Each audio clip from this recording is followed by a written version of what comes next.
എന്നും കാലത്തെ കലാപരിപാടിയാണ് കേട്ടോ നിങ്ങളിപ്പോൾ ഈ കണ്ടുകൊണ്ടിരിക്കുന്നത്. എന്ന് ഞാൻ പല്ലേക്കാനായിട്ട് ഇതേപോലെ ബ്രഷ് എടുത്താൽ അപ്പം ഉണ്ണിക്കത് വേണം കേട്ടോ. അപ്പം പിടിച്ചിട്ട് ഇതേ ഇങ്ങനെ നിൽക്കും. ഇനി കിട്ടാണ്ടായി കഴിഞ്ഞാൽ ഇത് ഭയങ്കര കരച്ചിലാണ് കേട്ടോ. കിട്ടണ വരെ കരച്ചിലാണ്. കിട്ടിക്കഴിഞ്ഞ് കഴിഞ്ഞാൽ ആൾക്ക് കുഴപ്പമില്ല കേട്ടോ. കണ്ടില്ലേ, ബ്രഷ് കിട്ടിക്കഴിഞ്ഞാൽ ആൾക്ക് ഒരു കുഴപ്പമില്ലാതെയായിട്ട് കളിക്കാനായിട്ട് നിൽക്കും. അങ്ങനെ കാലത്ത് ഉള്ള നേരം ഇതിനായിട്ട് പോകും കേട്ടോ.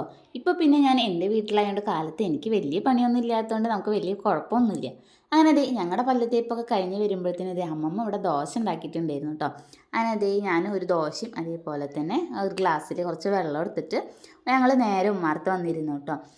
പിന്നെ ദോശയൊക്കെ ഇതേപോലെ പൊട്ടിച്ച് കൊടുത്താൽ മതി കേട്ടോ. അപ്പോൾ ആളെ ഒറ്റയ്ക്ക് ഇരുന്നിട്ട് അതൊക്കെ അങ്ങനെ കഴിക്കട്ടോ. അങ്ങനെ ഞങ്ങൾ ഇതേ ഒരുമിച്ചിരുന്നിട്ട് ദോശയൊക്കെ ഇങ്ങനെ കഴിച്ചുകൊണ്ടിരിക്കുകയാണ്. ഫോണിലേക്കാണ് ഇങ്ങനെ ദേഷ്യത്തോടെ ഇങ്ങനെ നോക്കിയിട്ടിരിക്കുന്നത്. അങ്ങനെ പിന്നെ ദോശയും വെള്ളമൊക്കെ കുടിച്ച് കഴിഞ്ഞതിന് ശേഷം പിന്നെ ഞാനും അതിൻ്റെ ഇടയ്ക്ക് ചായ കുടിക്കുകയൊക്കെ ചെയ്തിട്ടോ. പിന്നെ ഇന്നും നമുക്ക് ഹെയർ വാഷൊക്കെ ചെയ്യുന്ന ദിവസമായതുകൊണ്ട് ഞാനിത് തലയിൽ പാക്കൊക്കെ ഇട്ടിട്ടിരിക്കുകയാണ് കേട്ടോ. അപ്പോൾ ഒരു 20 മിനിറ്റ് കഴിഞ്ഞിട്ട് വേണം നമുക്ക് കുളിക്കാനായിട്ട്. ഇതിൻ്റെ ലോങ് വീഡിയോ എനിക്ക് എടുക്കാനായിട്ടുണ്ടായിരുന്നു കേട്ടോ. അപ്പോൾ ഉണ്ണി ഉറങ്ങിയ നേരം കൊണ്ടാണ് കേട്ടോ അപ്പോൾ ഈ ഒരു ലോങ് വീഡിയോ എടുത്തു. പിന്നെ അതേ ഷോർട്സൊക്കെ ഞാൻ എടുക്കുന്നത്. പിന്നെ അതേ ഞാൻ എൻ്റെ കുളിയൊക്കെ കഴിഞ്ഞ് വരുമ്പോഴത്തേനും ഇതേ ഉണ്ണി എണിച്ചിട്ടുണ്ടായിരുന്നു കേട്ടോ. അങ്ങനെ പിന്നെ ഉണ്ണീനെയൊക്കെ നമ്മൾ കുളിപ്പിച്ച് പാപ്പൊക്കെ കൊടുത്തിട്ടുണ്ടായിരുന്നു. പിന്നെ അതിൻ്റെ ഇടയ്ക്കായിട്ട് ഇതേ അമ്മ മീൻ വാങ്ങിയിട്ടുണ്ടായിരുന്നു കേട്ടോ. അപ്പോൾ അത് ഇതേപോലെ നന്നാക്കിക്കൊണ്ടിരിക്കുകയാണ് കേട്ടോ. അപ്പോൾ വറക്കാനുള്ളതൊക്കെ സെപ്പറേറ്റ് ആയിട്ട് മാറ്റി വെക്കുകയാണ്.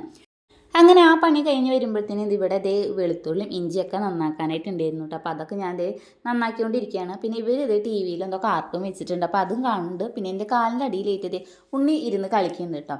അപ്പോൾ പിന്നെ ഉണ്ണിനെ അതിൻ്റെ ഇടയ്ക്കായിട്ട് നോക്കുന്നുണ്ട്. പിന്നെ അതൊക്കെ അരിഞ്ഞതിന് ശേഷം ഇത് തക്കാളി അരിയാനായിട്ടുണ്ടായിരുന്നു. അപ്പോൾ തക്കാളി ഞാനിത് അരിയാണ്.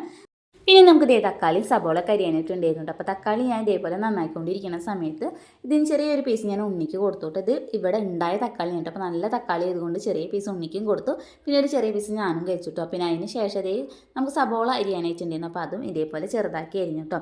അങ്ങനെ അതൊക്കെ അരിഞ്ഞിട്ട് ഞാൻ അമ്മയ്ക്ക് കൊടുത്തു കേട്ടോ. അപ്പോഴത്തേനും അമ്മ പറഞ്ഞു 2 മാങ്ങ പൊട്ടിക്കാനായിട്ട്. അപ്പോൾ ഞങ്ങളിത് വേഗം പോയിട്ട് ഉമ്മാർത്ത മാവിൽ ഇതേപോലെ കുറച്ച് മാങ്ങ ഉണ്ടായിരുന്നു. അപ്പോൾ അതിൽ നിന്ന് 2-3 പൊട്ടിച്ചിട്ടുണ്ടായിരുന്നത്. ബാക്കിയുള്ളതൊക്കെ നമ്മൾ ഇവിടെ വിൽക്കുകയും ചെയ്തു. പിന്നെ ഒക്കെ അത് പഴുത്ത് കൊത്തിയിട്ടൊക്കെ വീഴുന്നുണ്ട് കേട്ടോ. അങ്ങനെ ഒരു 3 മാങ്ങയൊക്കെ ഞാൻ വേഗം കൊണ്ടുപോയിട്ട് അമ്മയ്ക്ക് കൊടുത്തിട്ട് അങ്ങനെ അമ്മ അപ്പോഴത്തേനത് നല്ല തേങ്ങയും അതേപോലെ തന്നെ മാങ്ങയിട്ട് മീൻകറി വെച്ചിട്ടുണ്ടായിരുന്നു. നല്ല ടേസ്റ്റ് ഉണ്ടായിരുന്നു കേട്ടോ കഴിക്കാനായിട്ട്. അങ്ങനെ പിന്നെ ഉച്ചയ്ക്ക് ഇത് നമ്മൾ ഈ ഒരു മീൻകറിയും അതേപോലെ തന്നെ മീൻ വറുത്തതൊക്കെ കൂട്ടിയിട്ട് അങ്ങോട്ട് ഊണൊക്കെ കഴിച്ചിട്ട് അങ്ങനെ ഇരുന്നു കേട്ടോ. അപ്പോൾ ഇന്നത്തെ വീഡിയോ ഇത്രയേ ഉള്ളൂ കേട്ടോ. അപ്പോൾ ഈ ഒരു വീഡിയോ നിങ്ങൾക്ക് ഇഷ്ടമായെങ്കിൽ ചാനലൊന്ന് സബ്സ്ക്രൈബ് ചെയ്ത് സപ്പോർട്ട് ചെയ്യുക. അതേപോലെ തന്നെ ഈ ഒരു വീഡിയോ നിങ്ങളുടെ ഫ്രണ്ട്സിനും റിലേറ്റീവ്സിനും ഒന്ന് ഷെയർ ചെയ്തിട്ടും കൂടി കൊടുക്കുക. അപ്പോൾ നമുക്ക് എന്തായാലും ഇനി അടുത്ത വീഡിയോയിൽ കാണാം.